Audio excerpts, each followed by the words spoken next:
কয়েকদিন পূর্বে আসামের মুখ্যমন্ত্রী আপনারা দেখেছেন, একটা রাজ্যের মুখ্যমন্ত্রী বিবৃতি দিচ্ছে যে কোনো ভাবে মুসলমানদেরকে টর্চার করে। বলছে যদি মুসলমানের রিকশায় চাপো, যদি 50 টাকা ভাড়া হয় 10 টাকা ভাড়া দাও, যদি 40 টাকা চাই আর দেবে না, কি করে নিতে হয় আমার পুলিশ বুঝে নেবে।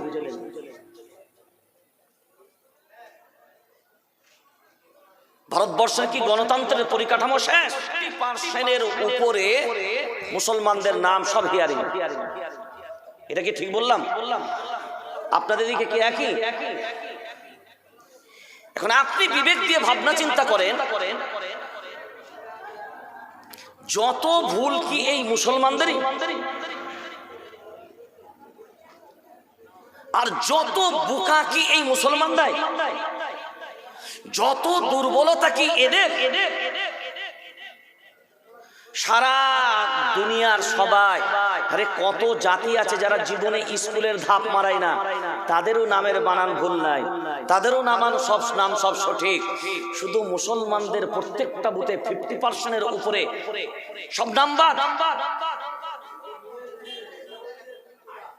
তাহলে বুঝলাম যে এর ভিতরে আসলে অন্য কোন রহস্য কাজ করছে। এটা একটা চক্রান্ত, আর চক্রান্তের বেড়াজালে এই জাতিকে জড়ানোর একটা প্ল্যান ভারতবর্ষের মাটিতে তৈরি হয়েছে। মনে রেখে দিবেন, এই ভারতবর্ষ ইংরেজরা প্রায় 200 বছরের মতন শাসন করেছে, কিন্তু এই ভারতবর্ষের মাটি থেকে ইংরেজদেরকে বিতাড়িত করার পিছনে সব থেকে বেশি যাদের অবদান ছিল তারাই হলো এই দাড়িওয়ালা, টুপিওয়ালা, কোরআনওয়ালারা। কারা কারা কারা কারা? ইতিহাস যদি আমরা দেখতাম কোনদিন মূল্যায়ন করে, ইংরেজদের শাসন ক্ষমতার মাঝখানে শুধু ভারতবর্ষের ভিতরেই নয়, তাদের ক্ষমতার পরিধি এত দূর পর্যন্ত ছিল। আল্লাহর গোলাম, তাদের ক্ষমতার মাঝখানে কোথাও সূর্য ডুবতো না, একদিকে ডুবতো তো আর একদিকে উদিত হতো। এত পাওয়ারফুল শক্তি, তারপরেও ভারতে আছে না গেছে?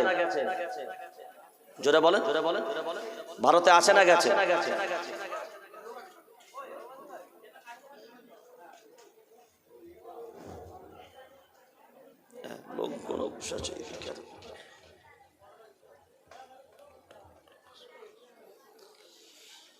এখন কি ইংরেজ ভারতে আছে বলে মনে হয়? জোরে বলেন, কোথায়? বিতাড়িত হয়েছে না হয় নাই? জোরে বলেন। এখন বলে বিতাড়িত যখন হয়েছে, বিতাড়িত করেছে কারা? এই ভারতীয়রাই না? কারা? এই ভারতীয়রাই করেছে। হ্যাঁ, ভারতীয় শুধু মুসলমান যে একা তা নয়, ভারতীয় যারা তারা সবাই মিলিত ভাবে করেছে। কিন্তু আজকের বর্তমান সময়ে এক শ্রেণীর মানুষ এটা ভাবছে না, এই দেশটা বুঝি মুসলমানদের না। আপনারা জানেন যে এই মুহূর্তে আমরা লক্ষ্য করে দেখছি আপনাদের দিকে এসআইআর চলছে, হচ্ছে না? আচ্ছা, উত্তরবঙ্গ থেকে দক্ষিণবঙ্গ, পশ্চিমবঙ্গে প্রায় 30টার মতন জেলা, সব জেলা থেকেই আমরা যেটা খবর পাচ্ছি যে বিশেষ করে সংখ্যালঘু সম্প্রদায়ের এলাকার যে বুথগুলি আছে, এই বুথগুলোই যদি 50%-এর উপরে মুসলমানদের নাম সব হিয়ারিং। এটা কি ঠিক বললাম? আপনাদের দিকে কি একই? এখন আপনি বিবেক দিয়ে ভাবনা চিন্তা করেন, যত ভুল কি এই মুসলমানদেরই, আর যত বোকা কি এই মুসলমানরাই, যত দুর্বলতা কি এদের। সারা দুনিয়ার সবাই, আরে কত জাতি আছে যারা জীবনে স্কুলের ধাপ মারায় না, তাদেরও নামের বানান ভুল নাই, তাদেরও নাম সব সঠিক। শুধু মুসলমানদের প্রত্যেকটা বুথে 50%-এর উপরে সব নাম্বার। তাহলে বুঝলাম যে এর ভিতরে আসলে অন্য কোনো রহস্য কাজ করছে, এটা একটা চক্রান্ত, আর চক্রান্তের বেড়াজালে এই জাতিকে জড়ানোর একটা প্ল্যান ভারতবর্ষের মাটিতে তৈরি হয়েছে।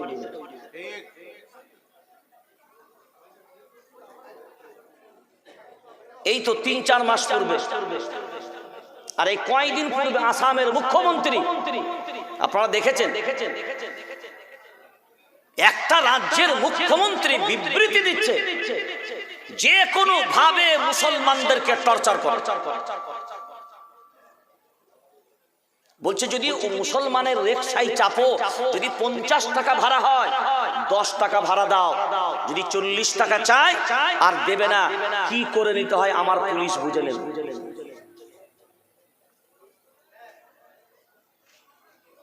ভারতবর্ষের কি গণতন্ত্রের পরিকাঠামো শেষ?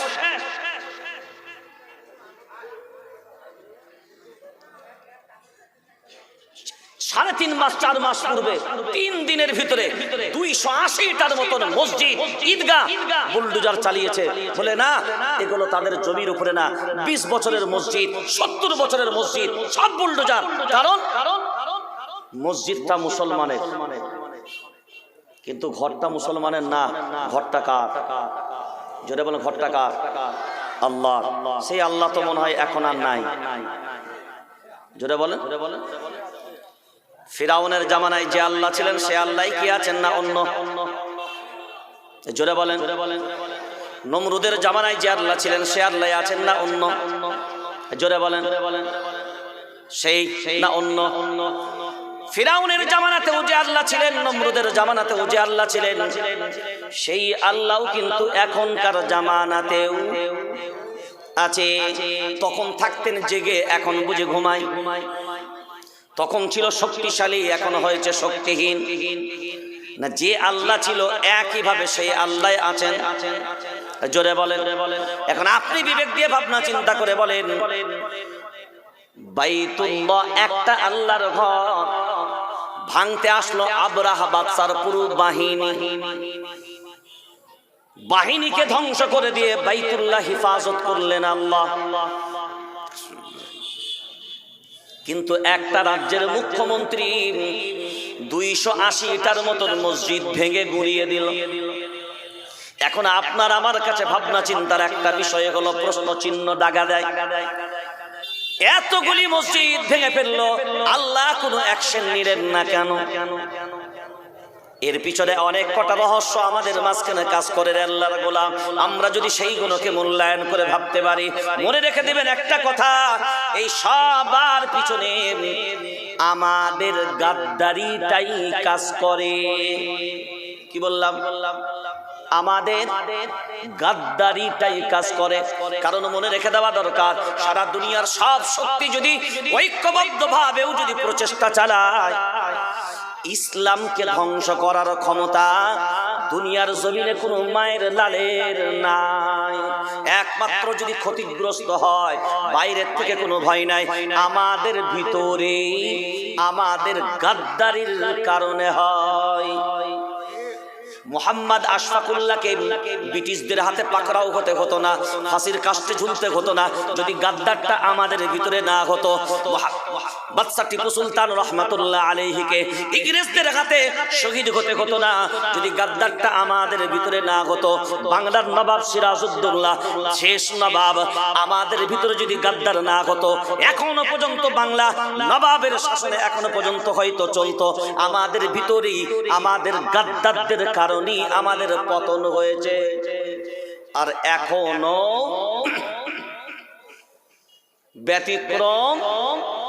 ব্যতিক্রম নয়। তার ব্যতিক্রম নাই। তার সব থেকে বড় একটা কারণ হলো আমাদের ভিতরে আজকে সব থেকে বড় একটা লজ্জা লাগে।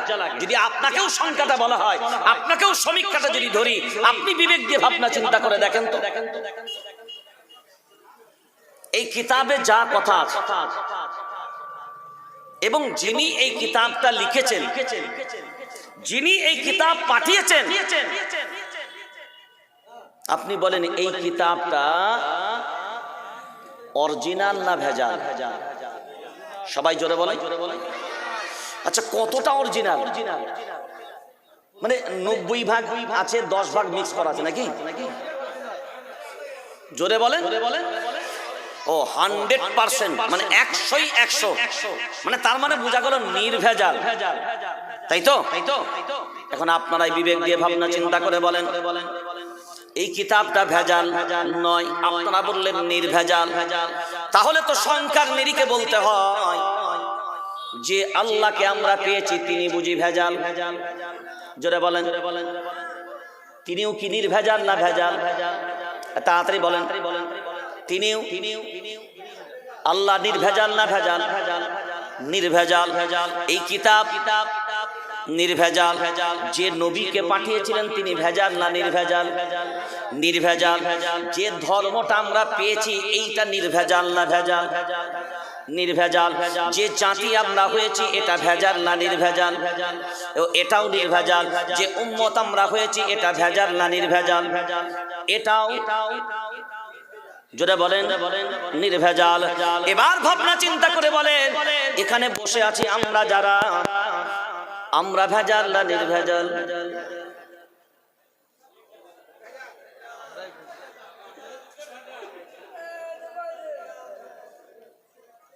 ও যে আল্লাহ তিনি নির্ভেজাল, যে নবী পেলাম তিনি নির্ভেজাল, যে কিতাব পেলাম সেটাও নির্ভেজাল, যে বাইতুল্লাহ পেলাম সেটাও নির্ভেজাল, যে ধর্মটা পেলাম সেটাও নির্ভেজাল, যে জাতি আমরা হলাম ওটাও নির্ভেজাল, যে উম্মত আমরা হলাম ওটাও নির্ভেজাল।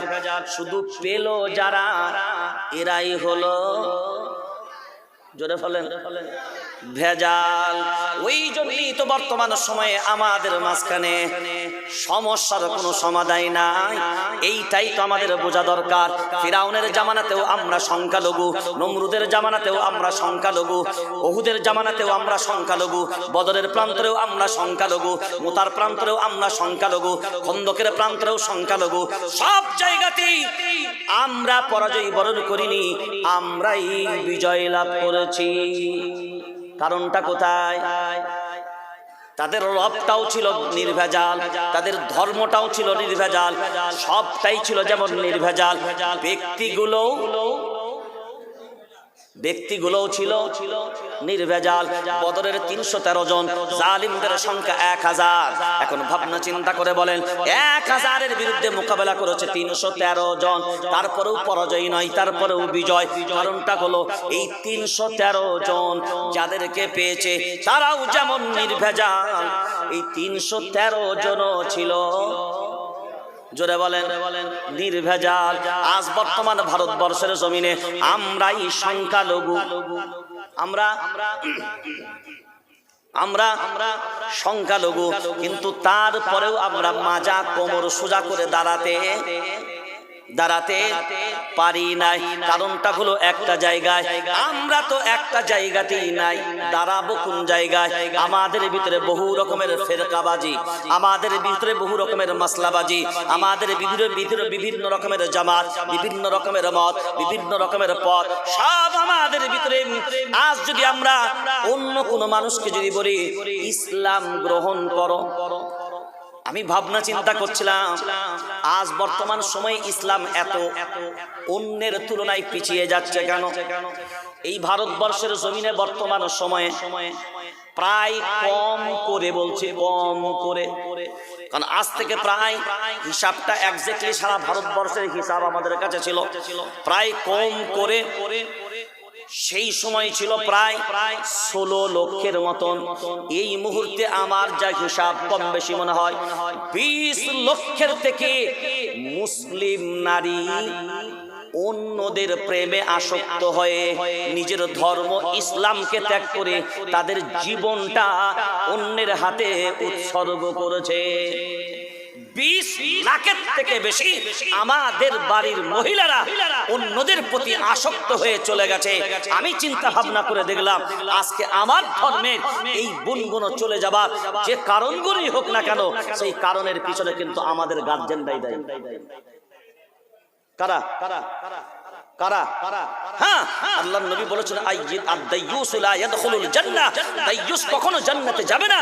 আদ-দাইয়ুস হলো তারা যারা ব্যর্থহীন গার্জেন হবে, তারাই তো প্রকৃতপক্ষে দাইয়ুস। আজ আমাদের বাড়ির মহিলাগুলোকে যেভাবে আমরা বিন্দাস করে দিয়েছি, এদের চলাফেরার ব্যাপারে যেভাবে লাগাম নাই, আজকে জলসার মজলিসগুলো পর্যন্ত অধিকাংশ জায়গাতে আমরা লক্ষ্য করে দেখছি রাস্তাঘাটগুলো নারীদের দিয়ে ভরা।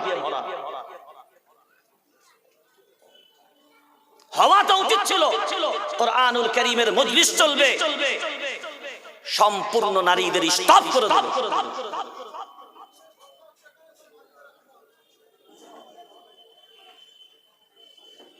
আজ আমাদের সমাজের মাঝখান থেকে এগুলো যদি আমরা গার্জেন না এগুলোকে না উপলব্ধি করি, আমরা মনে করছি হাই এডুকেশন দেওয়া দরকার। 100 বার হাই এডুকেশন দেন, টপ লেভেলের এডুকেশন দেন, কোনো আপত্তি নাই, কোনো সমস্যা নাই, কিন্তু মনে রেখে দেবেন তার ভিতরে যদি দ্বীনের তালিমকে না ঢুকাতে পারেন তো তার ব্যাপারে প্রকৃতপক্ষে দ্বীনের চেতনা, দ্বীনের মানসিকতা তার ভিতরে কিন্তু কখনোই ফুটে উঠতে পারে না।